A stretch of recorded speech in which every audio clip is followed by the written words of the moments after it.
Aprovecho para saludar a Patricia, la profesora Patricia, puede estar de maestro de ceremonia y es un gusto vernos de nuevo, aunque sea en estas circunstancias, Patricia. Saludos a todos, muchas gracias, profesor Miguel. Bueno, estamos reunidos, buenos días a todos. Estamos reunidos hoy en esta sesión de sustentación de la maestría de Historia de la Universidad Nacional de Colombia, sede de Medellín.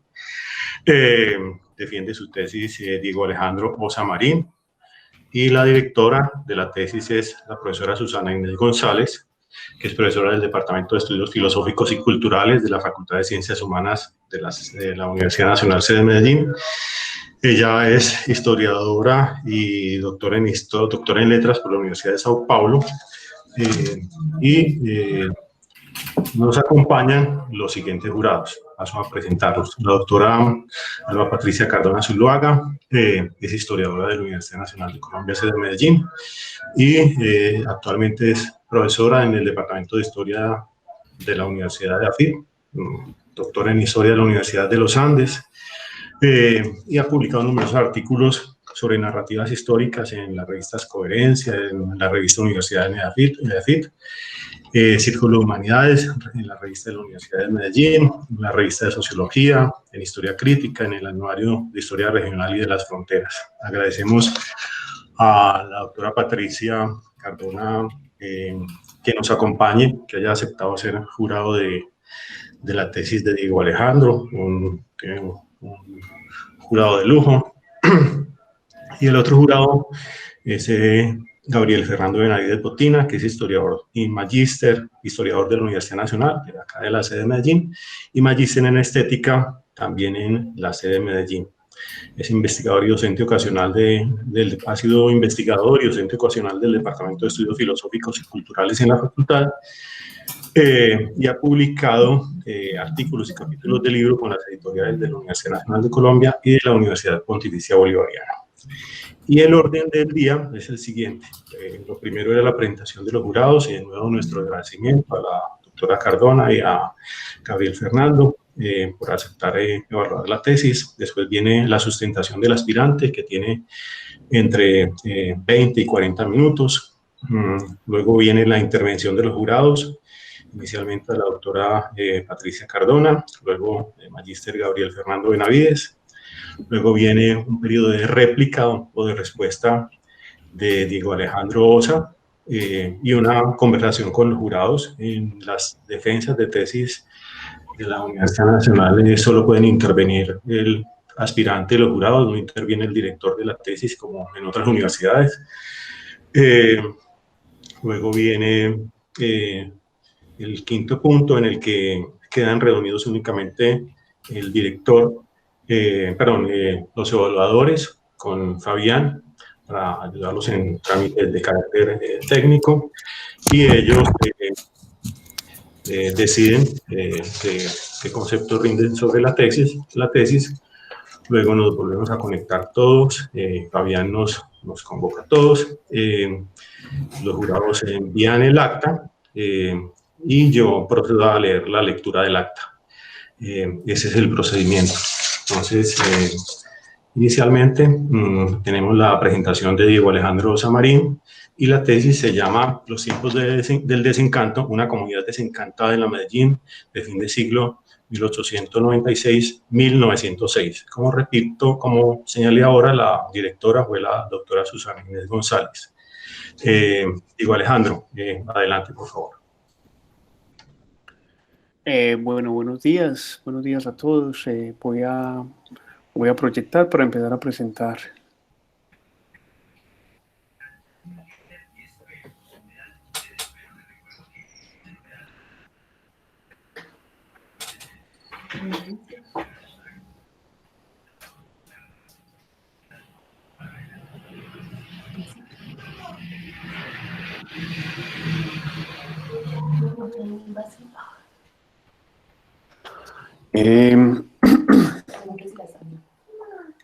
¿La están viendo todos? Sí, Diego, ¿le puedes dar clic, por favor, en ese botoncito de ocultar para que se oculte la barra? Hola, ¿me escuchan? Bueno, Muy bien, muchas gracias. Bueno, como dijo el profesor, el trabajo se llama Los tiempos del desencanto, una comunidad desencantada en la Medellín de fin de siglo, 1896-1906. Introducción. Los tiempos del desencanto es una historia, es un estudio de historia cultural que analiza las emociones del desencanto como una experiencia vivida por los miembros de la comunidad de intelectuales en Medellín en torno al fin del siglo XIX. Este estudio describe cómo una nueva generación de hombres de letras, entre los que se encuentra el médico Eduardo Zuleta, el comerciante Carlos Restrepo, los ingenieros Pedronel, Tulio Mariano Espina Vázquez, el escritor F. Gómez, el poeta Abel Farina, el ingeniero José Montoya, entre otros, que se destacaron como cabezas líderes de la sociedad a nivel político, económico, artístico y filantrópico. Ellos dejaron plasmada por medio de sus escritos el malestar que les generaba el tiempo vivido en Medellín y en el país. En una época de profundos cambios globales, las emociones a nivel local se evidencian asociadas al choque entre lo ideal y la realidad que se vivió y se manifestó de manera particular en la comunidad emocional estudiada. Se determinaron los cambios de este choque que generó en ellos y cómo generó en ellos y se demostró, por tanto, cómo el desencanto en los miembros de esta comunidad les permitió entenderse y proyectarse a futuro. El análisis de las emociones abre una nueva mirada a este periodo de fin de siglo, generando nuevos objetos de pensar, una época que marcó precedentes en lo que ahora es la ciudad. Objetivos. Identificar la experiencia emocional entre una comunidad de intelectuales en el periodo de fin de siglo. 2. Describir las condiciones de posibilidad que generaron la emoción compartida e identificada en los intelectuales. 3. Demostrar cómo la emoción compartida, identificada, no fue una idea o concepto sociopolítico, sino el estado de encuentro emocional entre los intelectuales frente al mundo en el que se encontraron. Aspectos teórico-metodológicos. Para llevar a cabo esta investigación se utilizaron herramientas teóricas y metodológicas que permitieron centrar la mirada en la perspectiva de los sujetos sociales estudiados. Se partió del principio de que la emoción es ante todo una experiencia compartida socialmente. Esto, por supuesto, no sale de la nada, ya que son muchos los historiadores, antropólogos, sociólogos, entre otros, que han venido estudiando las emociones como, antropólogos que han venido estudiando las emociones y cómo estas son formas culturales de encuentro de los seres sociales ante el mundo que les rodea. Las emociones no son entidades inconscientes del individuo, sino acciones prácticas que se ponen en juego en los campos culturales. Es en este punto donde una parte importante de los historiadores de las emociones han centrado el análisis en el papel que juegan las emociones en la sociedad y cómo éstas varían de significado e intención en cada época y lugar. Otra perspectiva, ya por fuera de las ciencias humanas, la da las ciencias médicas, en especial la neurociencia, que han dado aportes entre la conexión de las emociones y sus implicaciones a nivel social. Desde las neurociencias, los estados emocionales son explicados por el sistema límbico a nivel cerebral, y el cual es una red de neuronas conectadas entre sí. Dentro de esta red está la corteza prefrontal, en la cual se concentran todos los estímulos sensoriales que se dan como consecuencia del contacto con el mundo externo, permitiendo el control de las respuestas motoras y psíquicas. Siguiendo estos postulados, el neurólogo Antonio Damasio, por ejemplo, expone que las emociones son acciones públicas que se sortean de acuerdo a las circunstancias culturales e históricas. Comunidad emocional. En la propuesta metodológica de las comunidades emocionales de la historiadora Bárbara Rosenberg, se extraen los principales factores incluidos en este trabajo. 1. Entender que dentro de una o varias sociedades se encuentran comunidades que se conforman indirectamente a través de una o varias emociones con las que se identifican. 2. Partir de que las comunidades no se conforman siguiendo emociones de carácter impositivo, normativos que obliguen a vivir en torno a una emoción, sino que las emociones se identifican como convenios o lo que Rosenman denomina sistemas de sentimientos. Las emociones son actos que se desarrollan en cada época y los actores sociales son los que ven en su utilización una forma de expresar lo que sienten de su tiempo. Esto nos lleva a la experiencia emocional. Las emociones se conforman según las circunstancias de cada sociedad. Sin embargo, son los actores sociales los que, haciendo uso de mecanismos de representación diversos, tratan de expresar a los demás lo que sienten.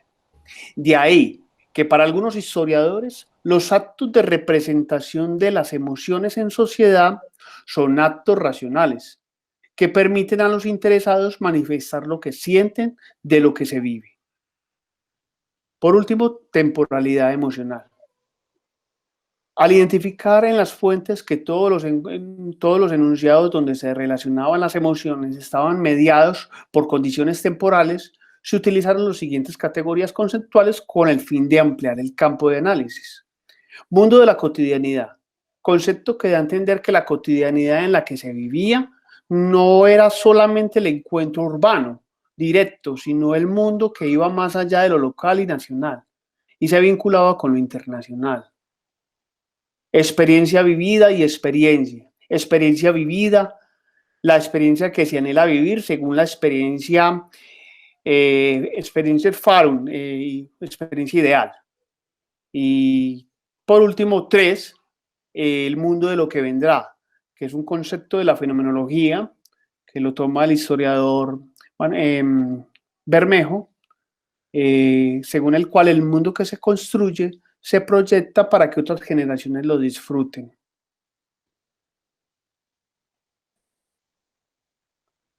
Definición de desencanto. En este trabajo se parte de la definición de pérdida del encanto, emoción sentida por la comunidad estudiada que refleja la pérdida paulatina del tradicional encanto en la sociedad, la cultura, la fe y el tiempo.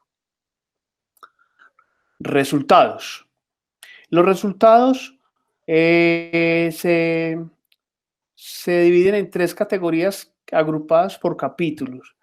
La emoción como objeto de estudio, capítulo 1. El encuentro con la experiencia vivida, capítulo 2 y 3. Planeación futura, capítulo 4, 5 y 6. Capítulo 1. Una comunidad desencantada. Se hace una introducción en el mundo de la cotidianidad para exponer la problemática del desencanto como se puede leer entre muchas otras citas en esta cita de Eduardo Zuleta. La vida que viene después de esta que vivimos entre libros es casi una continua decepción. Además, se planteó la problematización teórica y metodológica en torno al desencanto como emoción compartida, siguiendo las recomendaciones de los jurados. Capítulo 2. La civilización del futuro y la nostalgia anhelada. Se analiza cómo los miembros de esta comunidad identifican que en el fin de siglo hay un cambio fundamental en los conceptos de civilización y progreso. Para ellos, estos conceptos no tenían validez a nivel local. En la Medellín de entonces, la industria y la urbe no lograban cubrir las expectativas que ameritaba el nuevo orden mundial, lo que generó que la comunidad estudiada encontrara angustias frente al tiempo presente, describiéndolo como lenta y atrasada. A propósito, escribe Mariano Ospina, cómo es de monótona y vacía esta semiconciencia oscura que insistimos en llamar vida aquí, bien que a las veces se le ocurre a uno si todo el mundo será Popayán o Medellín. No viene a ser lo mismo. Es ello cierto que que un mes y otro y todos pego con la estupenda novedad de que no hay nada nuevo, todo sigue lo mismo, todo va mal. Capítulo 3. La tragedia en evolución. En este capítulo se analiza cómo esta comunidad de estudio, cómo esta comunidad estudió las teorías de la sociología evolucionista sin chocar ideológicamente con los factores religiosos de su época, con el fin de dar respuesta a las condiciones de su tiempo vivido. Encontraron, entre otras cosas, que el ser civilizado no era una instancia aislada Encontraron, entre otras cosas, que el ser civilizado no era una instancia aislada del espacio en que se vivía, sino que era el reflejo inevitable de su propio entorno cultural y social, lo que generó mayor desencanto entre ellos, no solo porque los puso como élite ante el espejo atrasado de su entorno, sino también porque puso en duda su tradicional concepción de raza antioqueña. Capítulo 4. El resto es obra del tiempo, un bosquejo de una utopía antioqueña.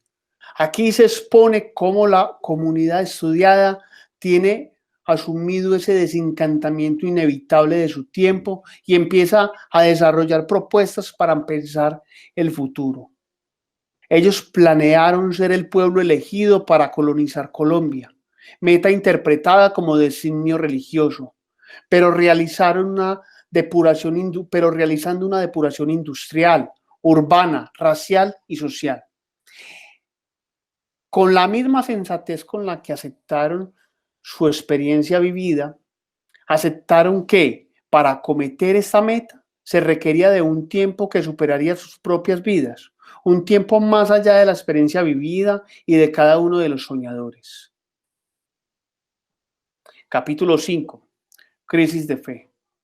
Se empezó a debatir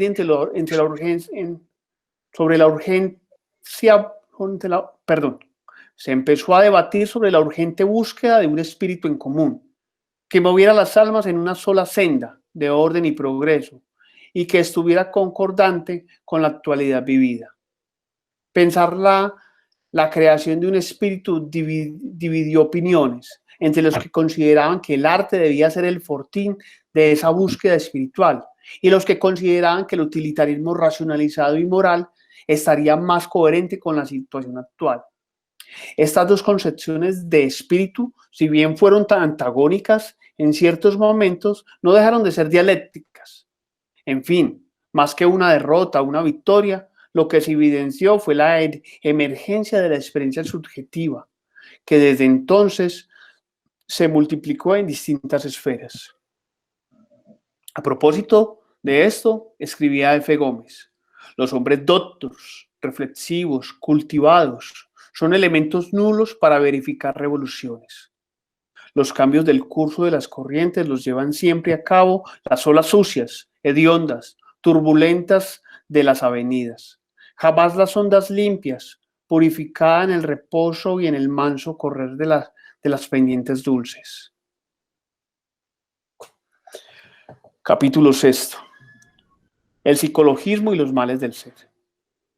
Los miembros de esta comunidad de intelectuales encontraron en las corrientes psicologistas un modelo teórico que le permitió analizar desde otras dimensiones morales el estado de los jóvenes, que si bien fueron vistos como la prueba fehaciente en el presente de un futuro de la raza, entre comillas, también sabían que les parecía una herencia, que les precedía una herencia biológica, y que como antioqueños estaban más propensos a desbordes emocionales que los llevaran por los caminos decadentistas propios del mal de siglo: melancolía, tristeza, spleen, pereza, espiritualismo.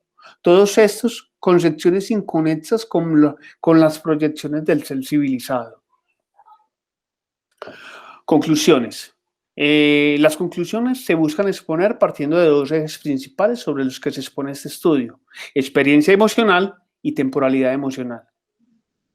La primera, experiencia emocional, destacando el desencanto como la emoción que mejor explica los sentidos según las fuentes identificadas. En tanto trascendió el factor individual del sujeto y se evidenció en actos conscientes que se expresaron a través de diversas manifestaciones ante su sociedad.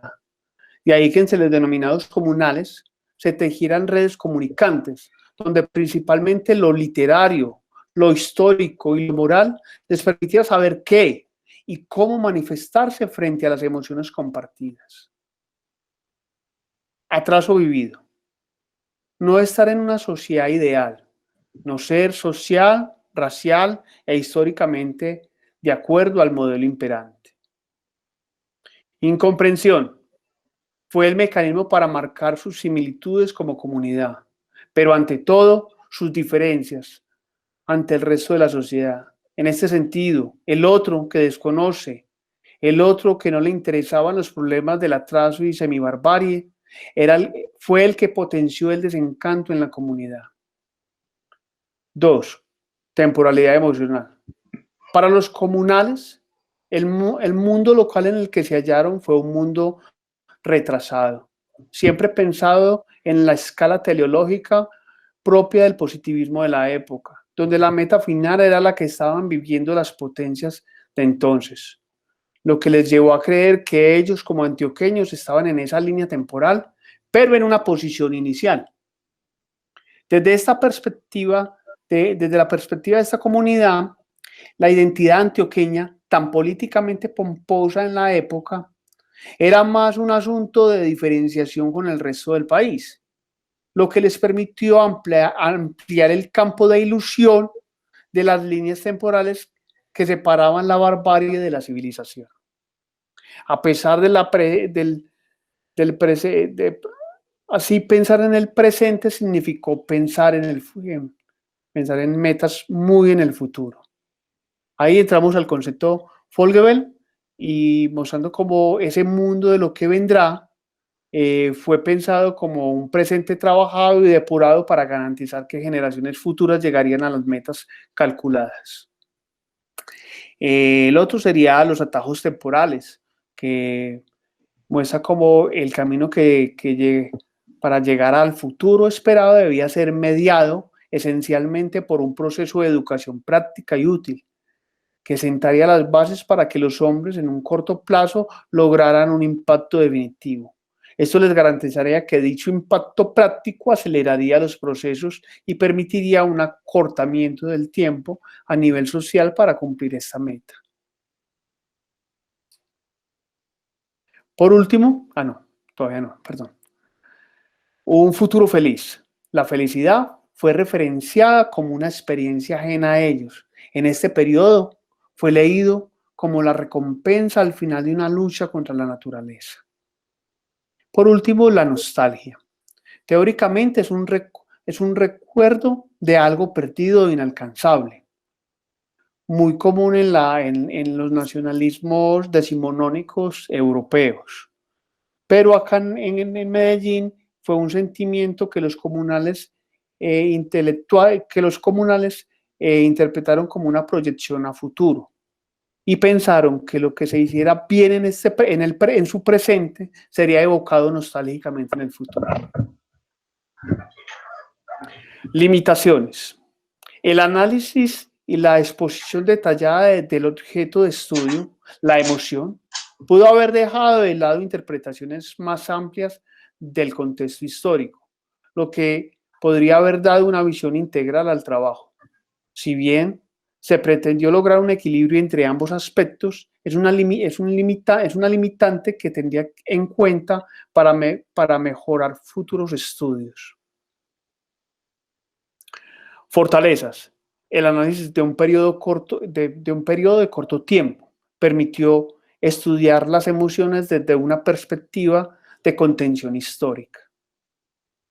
Se propuso y validó una metodología dentro de la historia cultural de las emociones aplicada a cualquier comunidad o temporalidad estudiada. Este estudio histórico, desde la perspectiva de las emociones, amplía la visión a este periodo de fin de siglo en Medellín y genera nuevas formas de estudiar una época importante que marcó precedentes para la actualidad, sugiriendo nuevas posibilidades de análisis y además es un apoyo para otras corrientes historiográficas. Agradecimientos a la profesora Susana Inés González por su confianza y total apoyo. A los profesores de la Universidad Nacional de Colombia, sede Medellín, que de alguna manera fueron parte de este estudio desde su concepción y resultados. A los evaluadores por sus comentarios y aportes constructivos. Y a los asistentes por escuchar. Muchas gracias.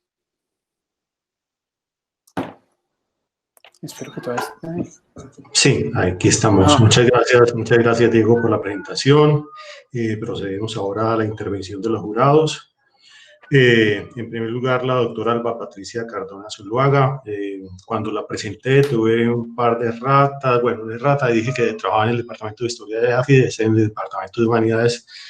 En mis excusas a Patricia, dirige además el doctorado en Humanidades en la Universidad de AFIDES, que no es poca cosa.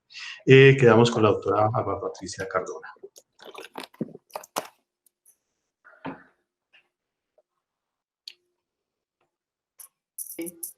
Ahora sí, qué pena, es que yo no estoy familiarizada con este Meet, entonces puedo salirme en cualquier momento. Diego Alejandro, buenos días, muchas gracias por la presentación. Al profesor Luis Miguel, muchas gracias por su amable y generosa presentación. Gabriel Fernando, no lo conozco, pues mucho gusto. A la profesora Susana tampoco la conozco, pues mucho gusto. Me alegra mucho estar con ustedes en esta mañana y en un evento que es tan importante para la formación del doctorado y para la maestría en historia, de la que yo también soy egresada. Así que me complace mucho estar con ustedes y les agradezco. A Diego Fernando yo quisiera partir diciéndole que yo siento mucho que un trabajo tan bonito, tan interesante, tan rico digamos, en su concepción e incluso en los aportes que pudo haber dado, se hubiera visto empañado Diego Alejandro por la escritura. Y yo lo siento mucho porque para mí realmente fue un obstáculo, es decir, yo finalmente no alcancé a entender muy bien qué era lo que estabas haciendo, porque el texto estaba, la primera versión del texto tenía problemas muy graves de escritura, de estilo, y digo que es muy lamentable, Diego, porque esos son problemas, no todo el mundo tiene que escribir bien, y escribir es muy difícil, a todos nos cuesta. Yo creo que es un ejercicio, es de las cosas que más angustia a los historiadores nos produce, de todo enfrentarnos a la pantalla en blanco, ¿cierto? Pero uno puede acompañarse de un buen corrector y de una persona que le ayude en ese proceso, porque hay gente que lo sabe hacer bien y que sabe ayudarle a uno a expresar las ideas de manera muy correcta. O sea que por eso quiero empezar con eso, porque la segunda versión, también quiero destacarlo, Diego, es una versión mucho más organizada, es una versión que logra uno entender mejor, que destaca, digamos, las bondades de la investigación, que muestra, incluso desde la primera versión yo reconocí el inmenso trabajo que hay detrás, ¿cierto? Por eso digo que es tan triste, porque un trabajo con tanta dedicación, con una revisión tan cuidadosa de textos de época, con incluir personajes que son tan desconocidos, incluso aquí tengo el último libro que salió sobre Abel Farina, se llama Reivindicación de Abel Farina, lo hizo un amigo mío muy querido, Juan Manuel Cuartas. Digamos que es un texto que reivindica también un montón de personajes o de autores que en historia cultural podrían ser vistos como autores menores, digamos, se perdiera. Entonces yo quiero destacar el segundo libro, un texto mucho mejor, su escritura es mucho más clara, mucho más comprensible, está mejor organizado, mejor presentado, y eso es muy importante, Diego, porque en historia, te lo escribí en el concepto, la expresión del trabajo histórico, la concreción del trabajo histórico es un texto escrito. Por eso no se puede olvidar ese asunto, porque los historiadores en el ámbito académico no hacemos historia sino a través del texto escrito. Digamos, no hay otra posible mediación. Seguramente ahora los medios digitales, en el caso de una maestría cuyo resultado es un texto escrito, pues hay que cuidar el texto escrito, porque no solo es el resultado de la maestría, sino la concreción que evidencia el trabajo investigativo del historiador. Diciendo eso, yo quiero, digamos, señalar varias cosas. A mí me gustó mucho la presentación y me doy cuenta, escuchándote, Diego, que vos tenés mucha habilidad visual. Es decir, vos seguramente, esto es un tip que te voy a dar, cuando vas a escribir un texto, a lo mejor te sale mejor si antes de escribirlo lo pensás visualmente, haces una presentación, unos guiones con imágenes. Eso a veces resulta muy, porque no todo el mundo, digamos, piensa de la misma manera. Entonces, a lo mejor en otra ocasión, cuando vas a escribir un texto, empezar haciéndole un esquema que te visualice completamente el panorama investigativo puede ayudarte más en el momento de la escritura, porque veo que hay mucha, digamos, hay mucha habilidad con el manejo visual. De hecho, la presentación fue muy sintética, muy, digamos, me parece que da una visión completa de la investigación y logra mostrar pues, los capítulos y las ideas más importantes que transitan a lo largo de la investigación. Yo quiero señalar 2 o 3 cosas del concepto que me parecen importantes. Ya te decía, pues, el tema de la escritura que para mí fue el mayor obstáculo, es decir, yo no pude captar como con la profundidad que requiere y la dedicación que se requiere tu investigación, porque para mí fue realmente, pues qué pena decirlo tan francamente, pero fue penosa su lectura.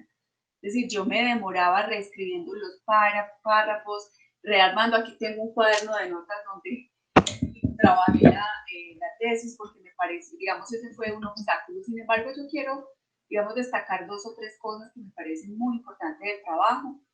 La historia de las emociones es un terreno que apenas está empezando a abrir en el país y creo que tesis como estas abren una vía muy importante porque es relativamente novedoso. Incluso nosotros en EAFIT hace 1 año o 2 trajimos a Javier Moscoso para dar un seminario sobre historia de las emociones. Pero es una vía absolutamente promisoria y este semestre tuvimos un estudiante que hizo una tesis sobre la incorporación como del lenguaje sensorial y de la conciencia en la literatura. Pues, digamos que estamos empezando a entrar en ese campo.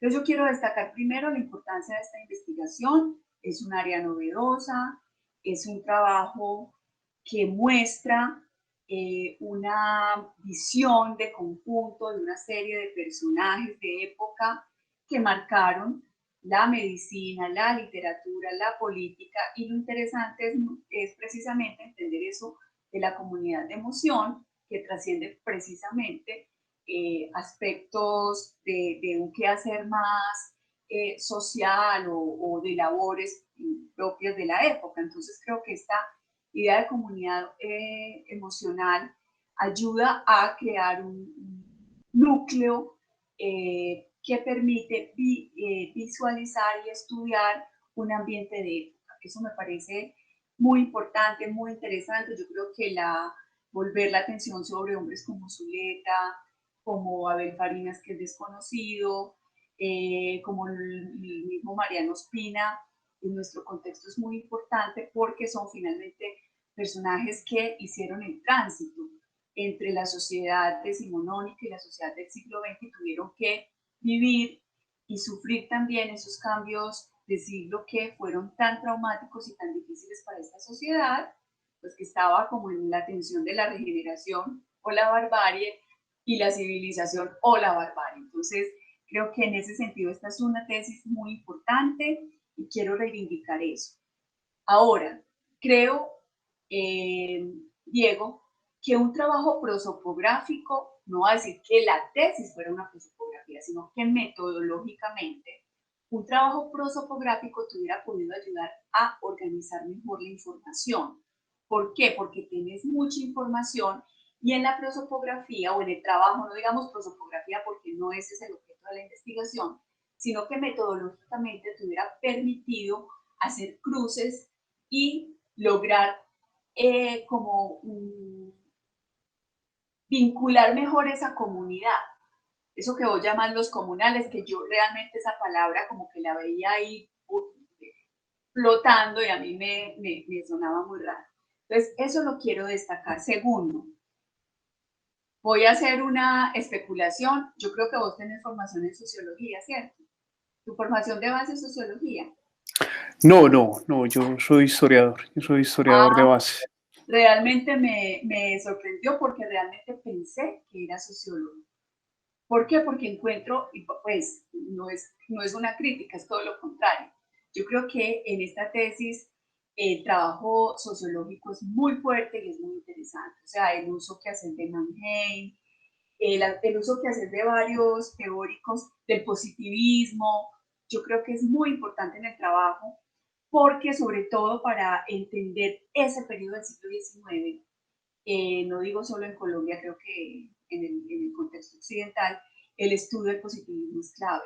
Creo que incorporarlo en esta tesis resulta muy enriquecedor porque además muestra esa tensión permanente entre el pensamiento religioso, pietista, tomista, de muchos de los regeneradores, pero también su apuesta por el positivismo, porque ellos se movían en esa tensión, ¿cierto? La idea de libertad y orden, el problema del orden que va a emerger en ese contexto. Y lo digo porque yo en varios trabajos sobre libros y catálogos de libros me he encontrado, por ejemplo, los textos de Darwin que llegaron tempranamente, digamos, para lo que se ha creído.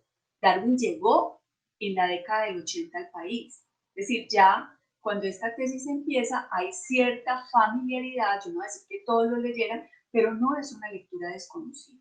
Yo creo que el evolucionismo, el darwinismo, el positivismo se incluyen en esta tesis y creo, Diego, que son vetas que se pueden seguir explorando porque realmente sabemos poco. Y yo cuando te decía la regeneración desconocida es que nosotros tenemos una visión muy monolítica de la regeneración, porque hemos confundido regeneración con cristianización o recatolización.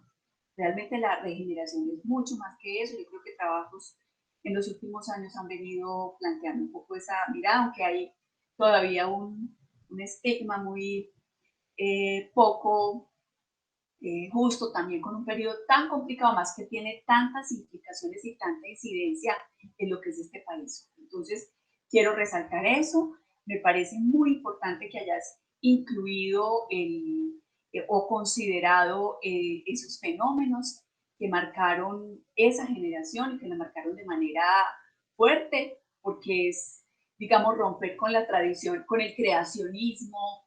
Es que nosotros no nos ponemos a veces en ese lugar.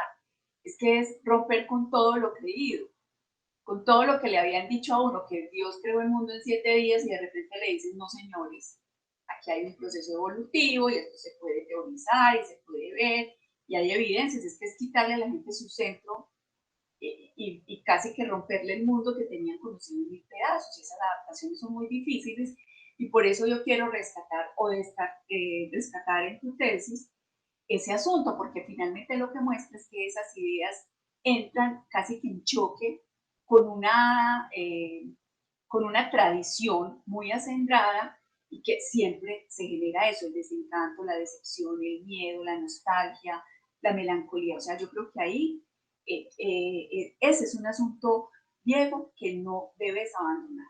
Yo creo que continuar por esa vía te puede dar un panorama muy enriquecedor y enriquecernos mucho a nosotros. Incluso, yo no sé si alguna vez viste la discusión, por ejemplo, entre Miguel Antonio Caro y Jorge Isaac a propósito del evolucionismo, que casi que le costó a Isaac el ostracismo y que marcó también parte de las discusiones en este país durante ese periodo. Entonces, quiero destacar eso.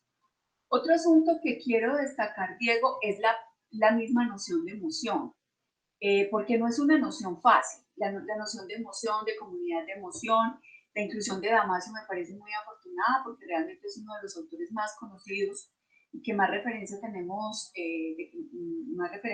aquí, que viene trabajando como esa relación entre neurociencia, sociedad, historia, cultura, y me parece muy importante porque a una noción que por lo general se ha identificado en un terreno muy especulativo, digamos, con ese tipo de relaciones, se consigue dar un soporte teórico fuerte y una solvencia también teórica fuerte.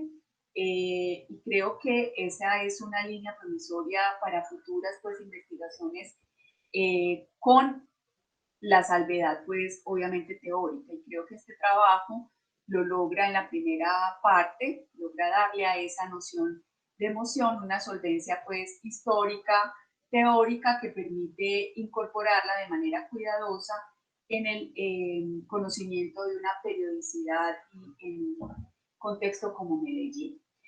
Me gusta la idea de tiempo corto que usás, es decir, que es evidente que esta es una tesis que se mueve en lo que diría Brodel, la corta duración o el más episódico, pues si se quiere, la mediana duración más bien. Sin embargo, Diego, incluso en tu segunda versión, yo sigo viendo que están los actores, están los agentes, pero el contexto sigue siendo un poco frágil.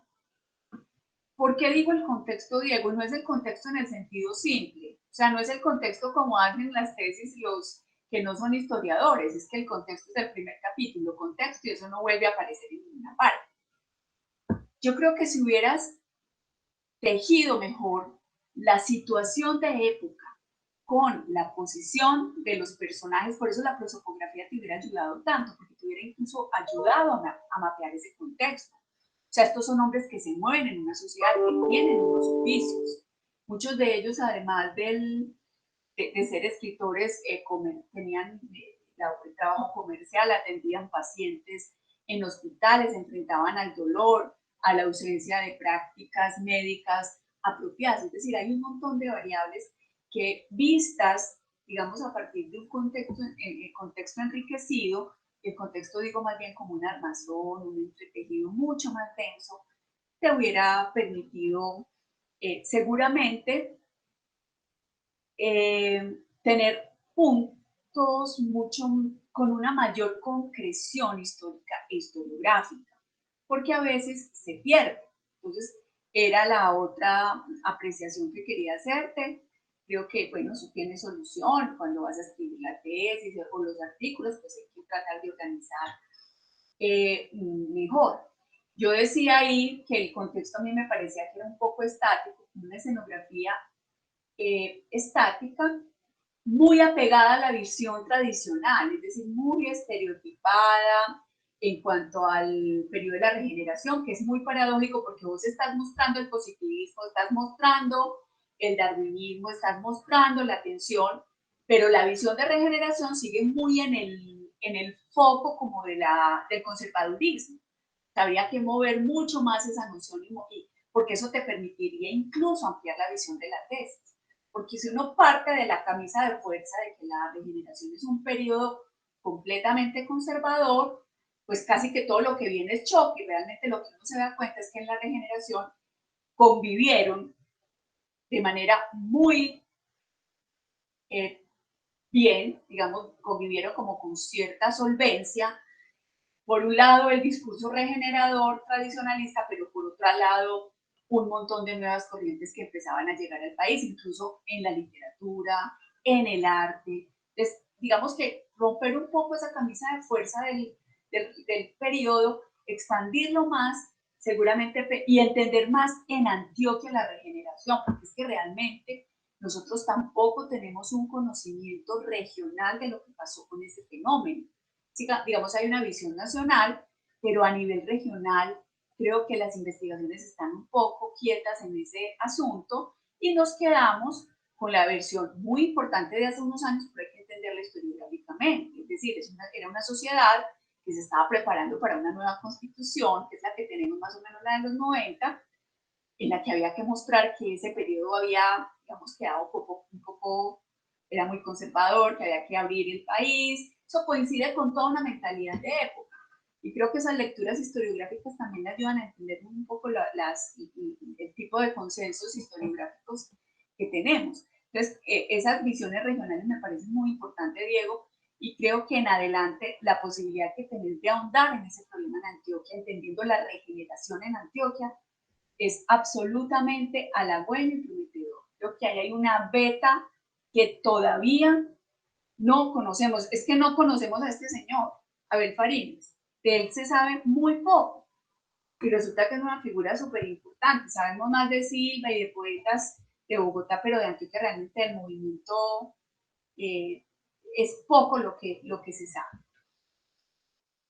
Bueno, para no extenderme tanto, Diego, voy a ver que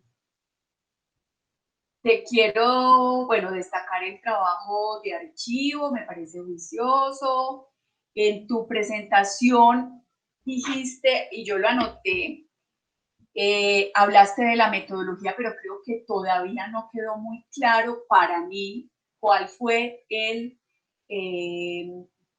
digamos, cuál fue la metodología que incorporaste. Es evidente que aquí hay una especie de amalgama entre la historia cultural, algo de historia conceptual, hay también elementos de historia de las mentalidades, pero yo no veo muy clara la vinculación porque uno no tiene una metodología. Digamos, lo que hacemos los historiadores es que incorporamos y dependiendo de la investigación uno va construyendo su propio almacén metodológico, pero incluso en la presentación nunca, o al menos yo no vi que te refirieras claramente a cuál fue la metodología, cómo fue el abordaje que hiciste para hacer el trabajo interpretativo de estos textos, de qué herramientas te valiste, cómo validaste la información. Es decir, esas son cosas que a mí me quedaron un poco en el aire.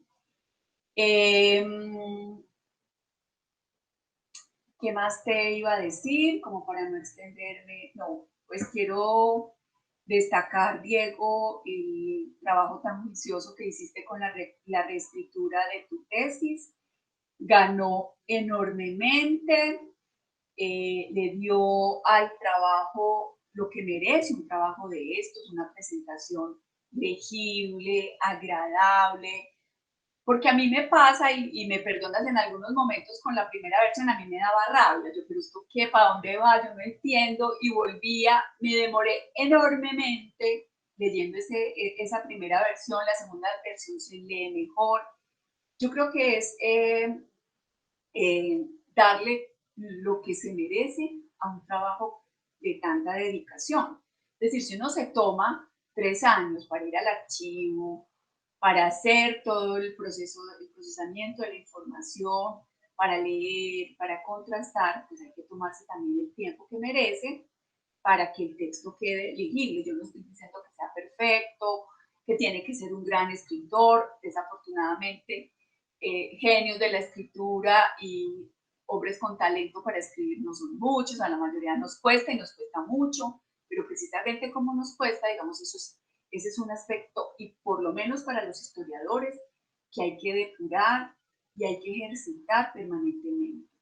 Y ejercitar, digo, siempre teniendo pequeños proyectos de escritura, eso ayuda mucho, porque si uno no escribe, no hay otra manera, o sea, no hay cursos de redacción que le ayuden, le pueden enseñar reglas gramaticales, pero a escribir, pues eso nunca se aprende, digamos, uno ejercita el oficio. No estoy diciendo que uno aprende y se vuelva un gran escritor, por lo menos se acostumbra a que eso es lo que tiene que hacer. Finalmente, Diego, finalmente yo quería destacar otro asunto, es la relación entre, digamos, es lo que esta tesis le puede aportar también a la comprensión del incipiente industrialismo y capitalismo en Medellín y en esta región a principios del siglo XX. Creo que también tenemos una visión muy generalizada, casi que muy de la mano de Hobsbawm, con las etapas de la industrialización.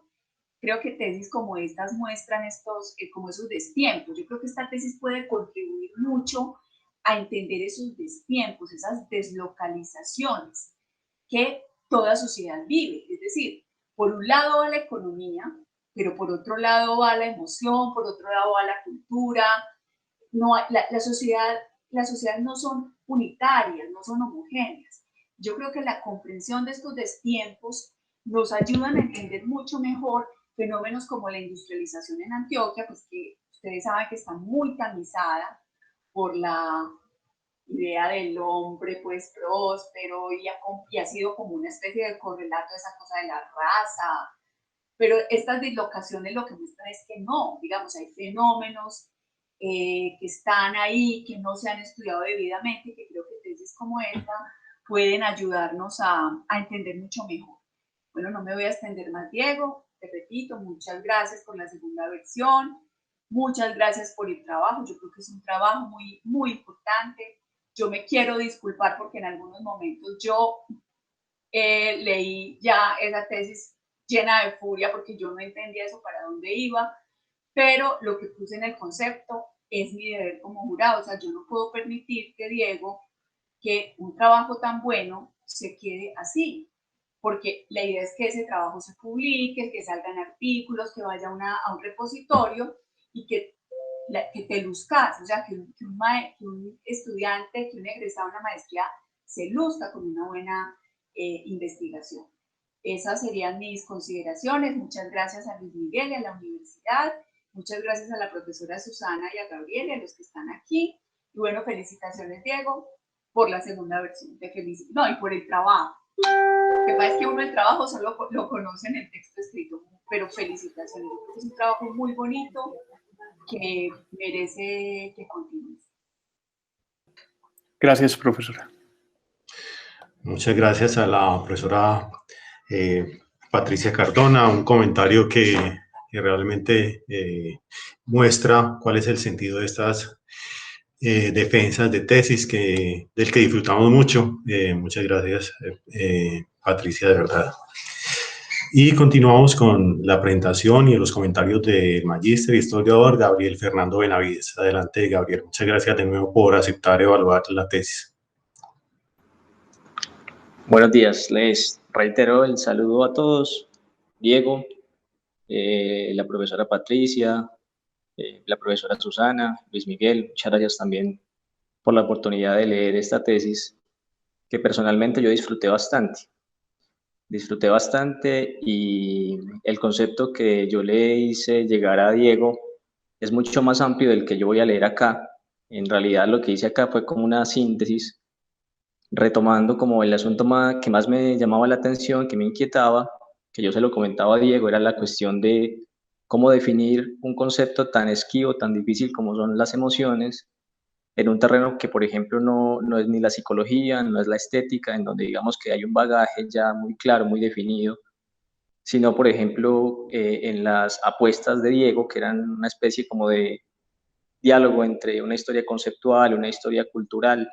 Entonces, el planteamiento del primer concepto fue justamente eso, ese reto que se tiene a la hora de definir teóricamente, analíticamente, metodológicamente, en la escritura, en donde pues esos elementos son inevitablemente indiscernibles de la forma y el contenido de cómo las emociones podían ser un objeto de estudio para la historia cultural. Entonces, voy a matizar ese punto, que es el que me pareció a mí más inquietante, porque le decía a Diego que era como el reto de poder, de no dejar el aparato teórico, el aparato epistemológico a un lado, y el análisis y la interpretación de las fuentes por otro, sino ponerlos a dialogar realmente y hacer un tejido mucho más elaborado. Procedo entonces a leer esta síntesis que he hecho.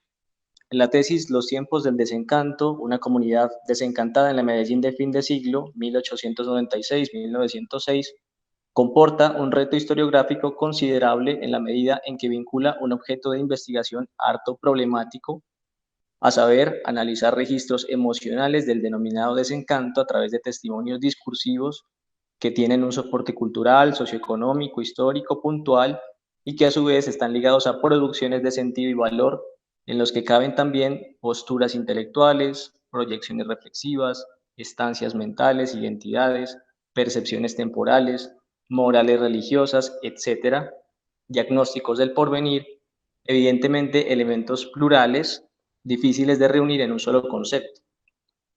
A pesar de ello, el procedimiento de análisis arranca por identificar un asunto elemental, quiénes fueron los llamados comunales y qué expresaron en relación al desencanto desde sus distintos medios de enunciación intereses, preocupaciones, sentires. Es aquí donde el objeto de estudio muestra su riqueza y múltiples derivas, incluso su cualidad esquiva, al no haber dentro de los testimonios analizados un uso explícito, literal, de la palabra desencanto, sino aproximaciones relativamente oblicuas, connotaciones que no logran sustancializarse en una experiencia quieta y bien delimitada, lo cual se advierte no es preciso interpretar como una debilidad teórica o procedimental, ya que finalmente desde varios focos de análisis, la tesis, sobre todo la tesis en su versión corregida, logra mostrar el recorrido de la denominada experiencia emocional del desencanto. Me parece que es un acierto de Diego que se decante no tanto de hablar de la emoción en ese sentido sustancializado, sino en conjunto, plural, con todos estos rasgos heterogéneos, y más bien hable de la experiencia emocional o de su encarnación, mostrando la tonalidad heterogénea del movimiento propio, azaroso y polar de una cultura, si es que puede sostenerse ese atributo de singular, como fue la de Medellín en la última década del siglo XVIII y el comienzo del siglo siguiente, perdón, del siglo XIX y el siglo siguiente. Este giro de la tesis es notable en la medida en que se intenta responder la difícil cuestión de cómo abordar un registro emocional desde la óptica de una historia cultural sin caer tampoco en una historia de las mentalidades o una historia intelectual. En el texto corregido se aporta una perspectiva clave a partir de la inversión-ampliación del esquema cognitivo clásico, por la que la separación entre un registro emocional y un registro discursivo intelectual se vuelve discutible. De allí que se conciba, por ejemplo, el denominado giro lingüístico, inseparable de un giro afectivo, que me parece que es algo que Diego puso mucha atención e hizo ese matiz, ¿no? De no podemos desligar las consecuencias de lo que comporta un giro lingüístico de un giro afectivo, que es algo que digamos que en ciencias humanas se viene haciendo por lo menos desde 1970, entonces el giro afectivo, pero que digamos que en estética o en psicología es mucho más antiguo. Como se puede observar ya en un John Austin, por ejemplo, que es una de los autores que menciona Diego, cuando en su teoría performativa del lenguaje plantea las relaciones entre los actos de habla y la afectividad. Más puntualmente, el giro empieza a sugerirse cuando se coteja al desencanto como una estancia mental. A mí me parece que hay una parte muy interesante a nivel de esta cuestión teórica y epistemológica cuando Diego, en algún momento de la tesis, dice, es que a lo mejor estas emociones son inseparables de las estancias mentales o de las posiciones existenciales de estos sujetos en cuestión, siguiendo al historiador Rafael Rojas. De modo que estaríamos hablando del desencanto como una imbricación compleja entre acción, discurso, imaginario, proyección, pensamiento y emoción. De allí, pues, la complejidad del asunto. De allí la necesidad de nombrarlo integralmente como más bien una acción cultural, una forma cultural, una traducción cultural, todos estos términos extraídos de la tesis, siempre sugiriendo el dinamismo oscilante de conjunto y hasta contradictorio de los ritmos propios de una cultura, que es lo que hace un momento la profesora Patricia nos mostraba, ¿cierto? Como esa visión monolítica que a veces tenemos de la cultura, de los movimientos propios de lo social, pues nada que ver, digamos que está llena de unos contrasentidos y unos contrarritmos muy interesantes. Y en este punto cabe destacar otro aspecto a favor y otro que necesita ser precisado.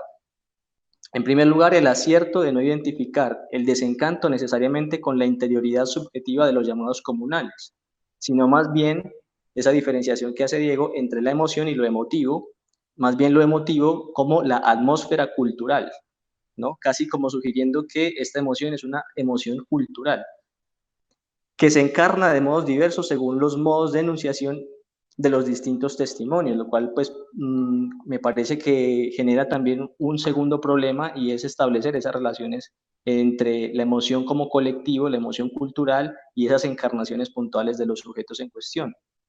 Y en segundo lugar, y esto es lo que se requiere o requiere un ajuste teórico, es el recurso a la angustia heideggeriana, que me pareció muy llamativo en la página 19, ya que se equipara al desencanto en cuestión. Hay que advertir que tal como se expone en la tesis, el desencanto como atmósfera epocal tiene identificadas las razones que lo desembocan, como por ejemplo el choque entre las realidades vividas y valoradas como atraso material, barbarie o decadencia, y las realidades anheladas, influenciadas por la mirada positivista europea, en donde priman nociones como civilización, progreso, etc. Mientras que en Heidegger, y esta es pues la cuestión que debe ser aclarada, esa angustia, ojo, no es planteada como propia del hombre en tanto ente, sino como tonalidad afectiva, Stimmung, la palabra que utiliza Heidegger, del Dasein, y por lo tanto es una angustia sin objeto. ¿Sí? Ojo con esa apreciación, porque Heidegger nos habla de una angustia sin objeto, más bien de lo que llamaríamos lo preindividual, y no tanto del mundo del hombre en tanto ente. ¿Sí? Ahora bien, se destacan los capítulos 3 y 6, la tragedia en evolución y psicologismo y los males del ser, respectivamente. El primero porque muestra la lectura particular que los llamados comunales hicieron de la sociología evolucionista y cómo ésta se convirtió en una condición epistémica que permitió evaluar asuntos de la herencia cultural de los antioqueños y construir vías identitarias deseadas. El segundo porque al incorporar el impacto que tuvo la psicología de Bourdieu, principalmente en Eduardo Zuleta, se aprecia una relación interesante entre literatura, psicologismo y moral.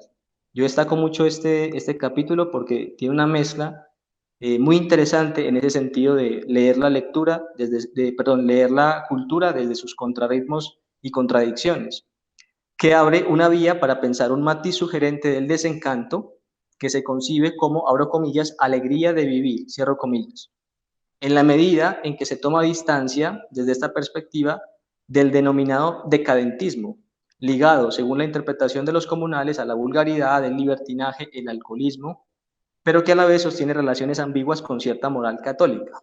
Digamos que esa combinación es la que resulta llamativa. Un contraste importante que hace pensar al desencanto desde muchos niveles: crisis ante lo real, diagnóstico epocal, proyección utópica, y que muestra a la vez varias tonalidades y contrasentidos de esa Medellín abigarrada que se debate entre los procesos civilizatorios, artísticos y lo que para los comunales fue la barbarie o el atraso. Quizá para futuras investigaciones el último capítulo puede ser amplificado.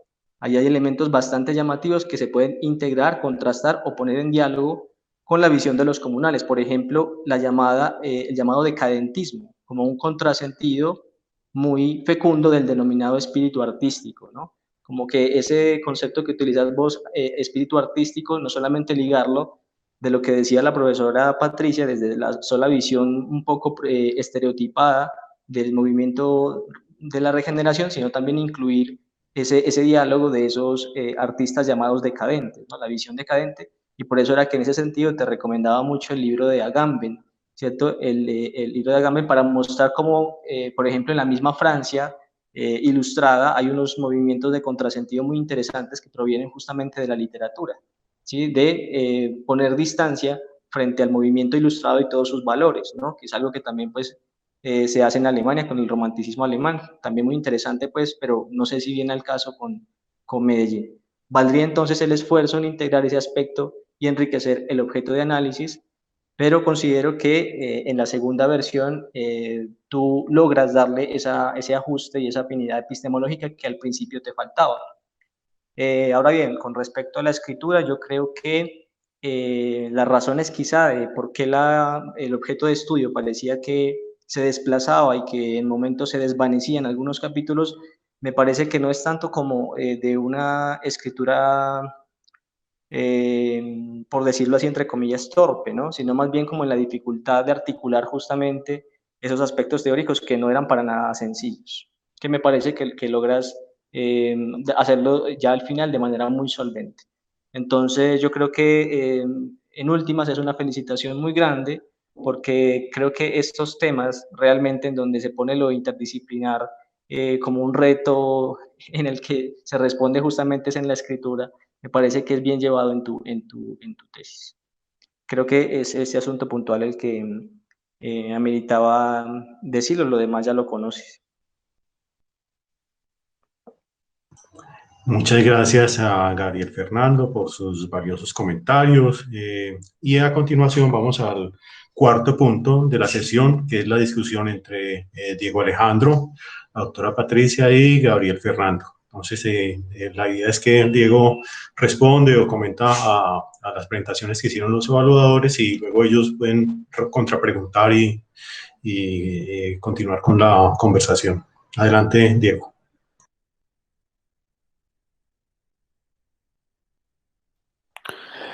Bueno, pues ante todo, pues agradezco mucho los comentarios del profe Gabriel y de la profesora Patricia. No, pues quedo un poco conmovido, le agradezco mucho. Pues creo que soy un reflejo de mi propia tesis, entonces me afecto también como con los buenos y los malos presagios, ¿cierto? No obstante, pues como abriendo pues como a la pregunta inicial que me hizo la profesora Patricia, sobre pues como el aterrizaje metodológico, pues profesora, de pronto pues se parte pues como de la metodología de las comunidades emocionales, en principio pues porque se hizo un trabajo muy amplio de de fuentes, pues, en el archivo, y empecé a notar, pues, como las conexiones, en un principio, pues, como muy ligado a la historia intelectual, pero luego me di cuenta que el problema no era una discusión entre quienes pensaban mejor que otros, sino que el problema estaba más ligado como a ese destino de orden, incluso en poetas tan modernos como Abel Farina o como F. Gómez, que a mí me sorprendió mucho que en alguien con una mente tan libertaria, por decirlo así, como F. Gómez, se marque tan radicalmente su perspectiva positivista, obviamente como ingeniero, ¿cierto? Porque ante todo era ingeniero, no lo digo pues como despectivamente, sino que fue demasiado fuerte esa presencia de los hermanos Ospina.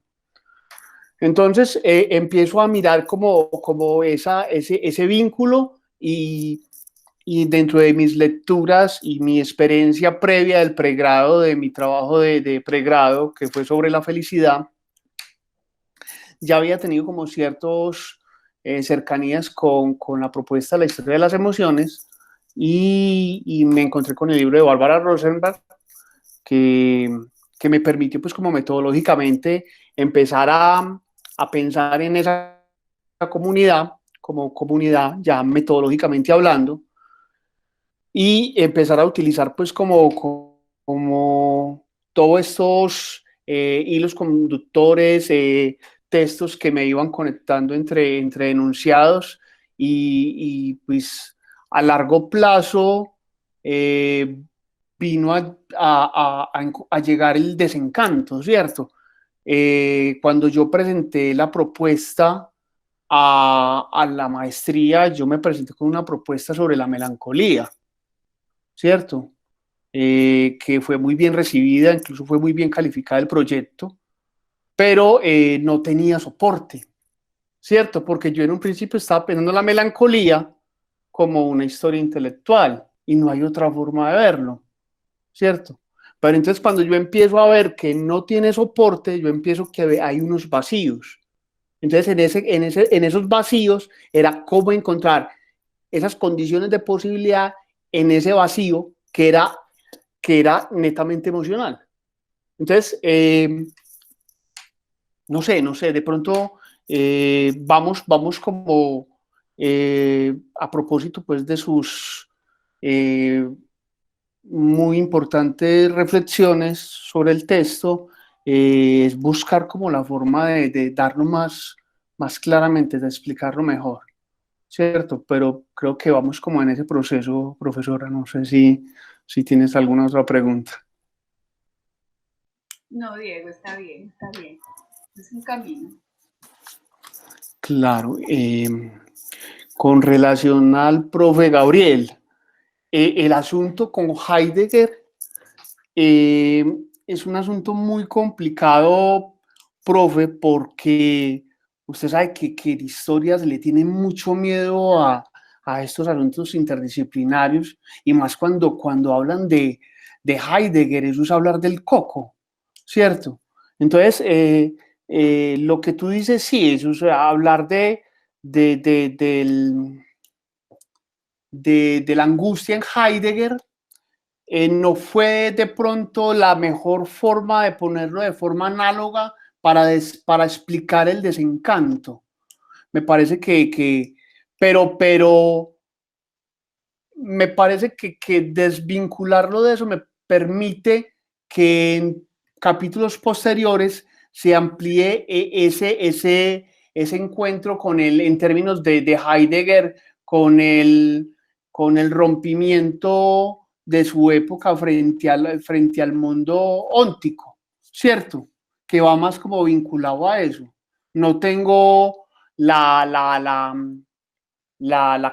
pues como el bagaje, el bagaje intelectual, pues como para el manejo de Heidegger, solamente pues como he navegado algunos de sus textos, pero no, profe, o sea, eso es una crítica muy valiosa y sería como entrar a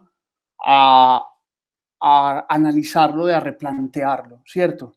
No tendría pues como nada más como ni para reevaluar, pues ni para lo que dices es totalmente coherente, pues, y como te lo dije en un principio, estoy totalmente agradecido pues con los comentarios que hizo.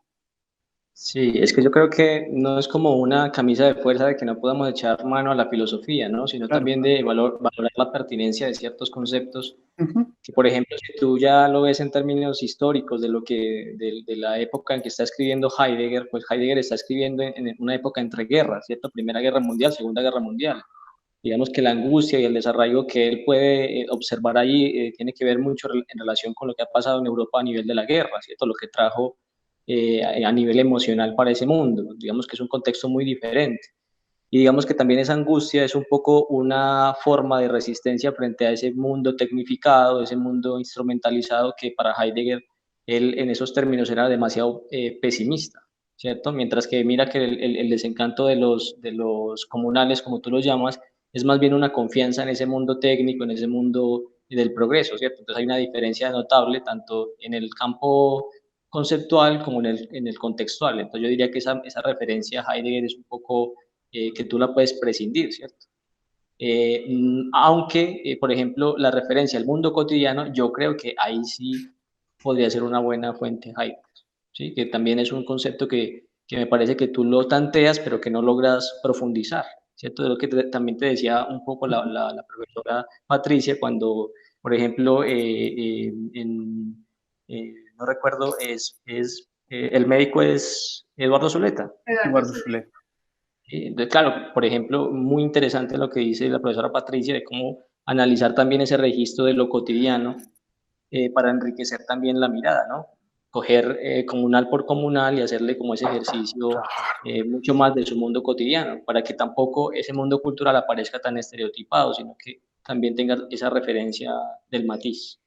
Claro, porque es que, perdón, interrumpo, porque es que si uno entiende, por ejemplo, que F. Gómez viene de la ingeniería, Zuleta se pone en el mundo de la medicina, digamos, puede tener un soporte mejor y entender esa comunidad más en su propio devenir, ¿cierto? Más que como una imposición desde afuera, más en su propio devenir, porque estamos hablando, primero, de que en esta región particularmente hubo una confianza por parte de ciertas élites en el progreso de la civilización. O sea, son famosas las cartas de Mariano Ospina diciéndoles a sus hijos que no se enreden estudiando nada de poesía, solamente lenguas y lo que sea útil.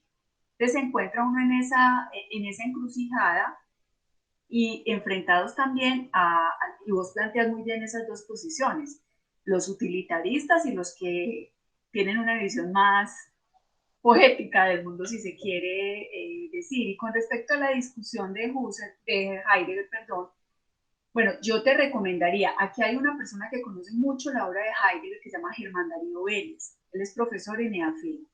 Germán conoce profundamente la obra de Heidegger, viene trabajando Heidegger hace más de 20 años, su doctorado fue en Heidegger, y viene trabajando mucho el tema de la ataraxia, la melancolía, en la obra de Heidegger, y le interesa mucho en relación con la literatura. Yo creo que Germán, si seguís por esta línea, te puede, digamos, ayudar a pensar. Y más que Heidegger, yo creo que hay autores de época que le dan a uno más información. Yo diría, por ejemplo, los poetas malditos. Porque incluso aquí, digamos, el propio José Asunción Silva se mueve en ese mundo del desencanto. O sea, no hay que ir a Heidegger, primero porque temporalmente yo creo que no es muy afortunado. Yo no me quise meter, pero en el texto yo te puse algo ahí. Pero porque además creo que hay otras voces que pueden resultar más pertinentes para el trabajo, que pueden darte una mejor semblanza de época. Yo creo que incluso el propio Benjamin en algunos de sus textos trabaja, sin hablar del desencanto, trabaja esa situación del escritor, del hombre de letras en un mundo que le reclama ser productivo económicamente. Es decir, incluso en este país, se meten, por ejemplo, las leyes de derecho de autor en 1886, y eso crea un nuevo referente, porque claro, hay un montón de autores que han escrito y que se están muriendo de hambre. Mientras que incluso el propio Caro, por eso hay que mirar eso con mucho cuidado, las leyes de derecho de autor en este país son obra de Miguel Antonio Caro. Bueno, del liberalismo, de los conservadores más que los liberales. ¿Por qué? Porque los liberales plantean la idea de la educación pública, abierta. Miguel Antonio Caro tiene un texto bellísimo donde habla de ese problema en el periódico, en papel periódico ilustrado, donde dicen, mire señores, que nosotros tenemos aquí un montón de agentes franceses que vienen, se llevan las obras que aquí son exitosas, las publican en Francia, no le dan un peso al autor que se está muriendo de hambre aquí, porque uno se encuentra en los archivos esa situación y vienen y la reproducen y no la vuelven a vender. O sea, yo creo que esa tensión también hace parte del problema, porque es que es un grupo social, de la comunidad del desencanto, que se está moviendo también en la urgencia de que las letras, de que el pensamiento sea también como un objeto de bien común, de bien público, que creo que ahí hay una línea muy importante como a indagar, y que puede verse más a través de esos autores. Emiro Castos ya desde más o menos los años 50 venía planteando ese problema. Ellos no hablan del desencanto, sino la situación de un mundo que está pensado solamente para la producción, que no hay, que claro, que tienen que vivir de algo, pero que no hay espacio, no hay consideración para nada que no sea productivo. Yo creo que eso se puede encontrar en autores más, en francés, más que en Heidegger. Porque Heidegger lo que es síntoma de una época, no es solo Heidegger, es toda una época la que está hablando a través de Heidegger, pero creo que esa época empieza como a coser, a, a, a concretar desde muy mediados del siglo XIX, empieza como todo ese movimiento sobre el desencanto, sobre la melancolía, la esperanza y la desesperanza, la crítica que hace a Edmund Burke, bueno, todo lo que viene detrás.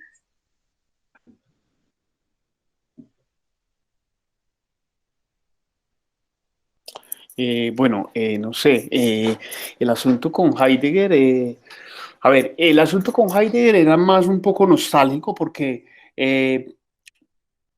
fue como uno de los primeros teóricos que le trabajé fuerte, pues como para, para pensar el problema del desencanto, el problema de las emociones, sin caer en un psicologismo a ultranza, ¿cierto? Entonces fue también como una ayuda epistemológica que me permitiera pues como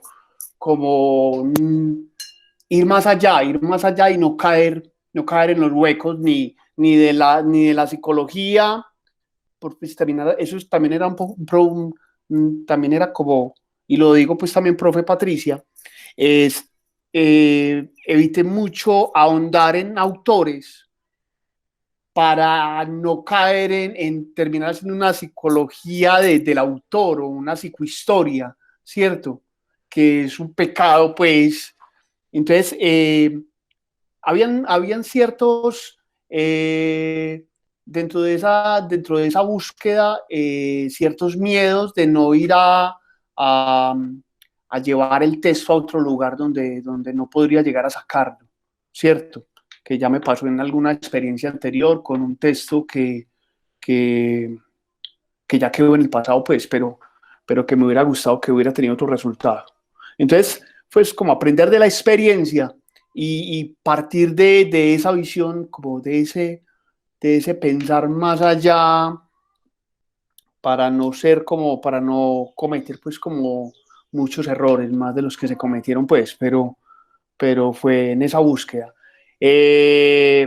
No, yo acojo pues como los comentarios alrededor de Heidegger, estoy de acuerdo con ustedes.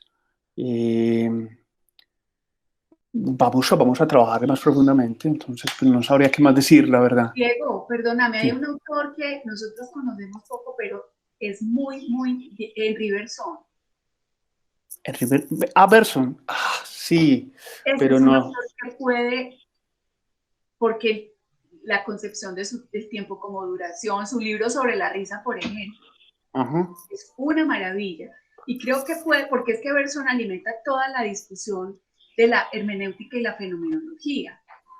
O sea, Bergson es como el que después Husserl, bueno, pero digamos que el que pone como la base de toda esa discusión del problema del tiempo, el problema de la duración, incluso de la emoción, de la pelea con la psicología, de la pelea con el tiempo como tiempo calendario, Claro. y más bien el tiempo como acumulación y tiempo vivido de Bergson. Y creo que ese autor en particular te puede ayudar mucho a abrir más el panorama.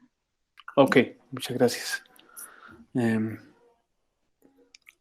Pues no sé, profesores, si tienen algo más como para preguntar, no sabría qué más decir. Muchas gracias, felicitaciones de verdad otra vez. El segundo texto fue muy bueno, muy juicioso, y yo te felicito de verdad, de todo corazón, me alegra mucho. Muchas gracias, profesora. Muchas gracias, profesor Gabriel. No sé, pues ya el profesor Luis Miguel dirá.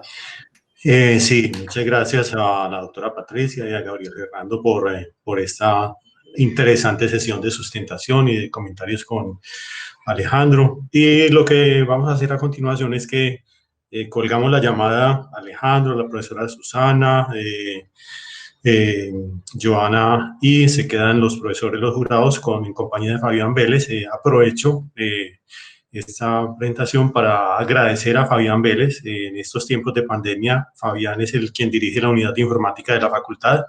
Sin ellos y sin su trabajo estaríamos aislados completamente, entonces quiero agradecer su diligencia en todas estas sesiones que hemos tenido y bueno, todo el trabajo que tenemos los profesores, porque eso no se hace automáticamente. Entonces nos desconectamos y Fabián nos vuelve a conectar cuando tengan el concepto para proceder a leerlo.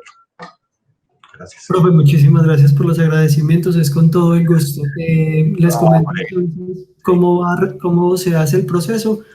Sí. Tiran entonces las personas que no van a estar dentro de la deliberación, y cuando se finalice la deliberación les envío vía correo electrónico el indicio para que vuelvan y se conecten. Muchas gracias, Fabián. Bueno. Muy bien. Bueno, que estén bien, hasta luego. Hasta luego, gracias. Buenos días, buenas tardes, buenos días mejor. Y paso a leer el acta que elaboraron los jurados de la tesis de maestría, la doctora Patricia y Gabriel Fernando. Y el acta es la siguiente. Sesión de sustentación, maestría en historia, Diego Alejandro Samarín, en Medellín, a los 9 días del mes de noviembre de 2020, siendo las 9 a.m., se realizó la sustentación de la tesis de maestría en historia, titulada Los tiempos del desencanto, una comunidad desencantada en la Medellín de fin del siglo 1896-1906, presentada por el estudiante Diego Alejandro Samarín. Estuvieron presentes los profesores jurados de la tesis, doctora Alba Patricia Cardona Zuluaga, y el magíster historiador Gabriel Fernando Benavides Botina, la directora de la tesis, la doctora Susana Inés González, y el doctor Luis Miguel Córdoba Ochoa, quien presidió la defensa en su calidad de representante del Comité Asesor de Posgrados del área curricular. Realizada la presentación y sustentación por parte del estudiante, las intervenciones y preguntas correspondientes, los jurados, después de deliberar, dan la calificación de aprobado. Paso a leer, a continuación vendrían las firmas de los jurados y la mía propia cuando se elabore el acta, y paso a leer el concepto que escribieron los jurados. Luego de escuchar la disertación del estudiante Diego Alejandro Samarín, los jurados Patricia Cardona y Gabriel Benavides aprueban la tesis Los tiempos del desencanto, una comunidad desencantada en la Medellín de fin del siglo 1896-1906. Se destaca la importancia del tema abordado, su pertinencia para la maestría en historia, la manera como logró afinar los aspectos teóricos y conceptuales en torno a la experiencia del desencanto y la comunidad emocional. El uso que hace de los aportes de distintas disciplinas como la filosofía, la sociología, la literatura. Asimismo, se aprecia la lectura de una época en transición en que se incluyen personajes importantes pero desconocidos en la historiografía local. Se destaca la manera en que el estudiante logra desarrollar el análisis de un proceso histórico coyuntural en donde emergen voces disonantes, destiempos, contrasentidos de una sociedad particular. En suma, esta tesis abre caminos fecundos para futuras investigaciones. Firman de nuevo los jurados y pues ese es el concepto. Felicitaciones a Gabriel, perdón, es que se me cerró.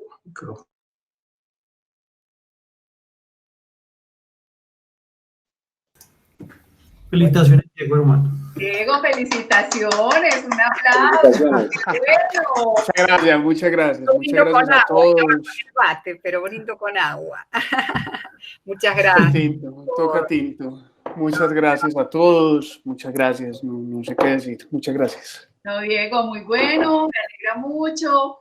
Espero no haya sido muy traumática la experiencia. Muy desencantada. Hay traumas importantes. Pero uno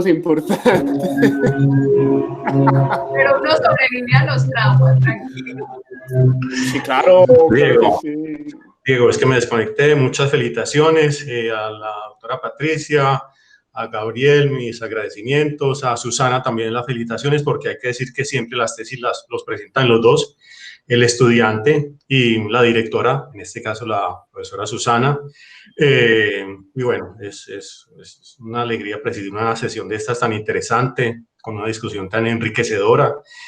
Ustedes saben que esto queda grabado y eso ya es una cosa fenomenal, porque dentro de 40 años Diego podrá mostrar esos videos a sus parientes, y ya muchos de nosotros hemos viajado, entonces eso es muy interesante, estamos en algo inusual, claro, y bueno, muchas gracias de nuevo.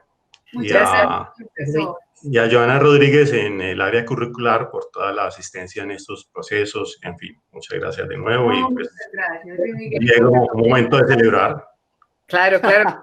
Muchas gracias, profesora Patricia, muchísimas gracias, porque además ese aprendizaje es para todos, y bueno, ese salto que le tocó a Diego fue muy, muy, muy productivo, realmente. Ay, no, a mí me da de ninguna manera se tuvo que a mí me dio de todo, pero yo decía, no, pues es que no, yo no puedo. Pero no, Diego, yo te felicito, es un muy buen trabajo, yo creo que hay mucho que se puede seguir haciendo. Vuelvo y repito, Diego, vos pensás visualmente, y eso hay que aprovecharlo, eso uno lo tiene que poner a favor de uno, porque yo me di cuenta en la presentación, la manera como, además la presentación fue precisa, no hubo una palabra de más ni una de menos, fue exacto lo que tenías que decir, organizada, muy bien estructurada. Entonces uno eso lo pone a favor, si a uno le queda más fácil trabajar así, entonces empieza a trabajar así, monta las imágenes o los textos o las presentaciones y va escribiendo o va llenando las presentaciones o esos guiones de contenido. Pero no, muchas felicitaciones, me alegra mucho, y no, ojalá salga un buen artículo o unos buenos artículos de ahí, hay que trabajar en eso. Claro que sí, en eso ya estamos trabajando y no, seguirle trabajando bastante al tema, porque de cierta manera esa abierta de temporalidad abrió un montón de campos impresionantes que se pueden mirar desde ahí, y hay cosas pendientes que se pueden continuar.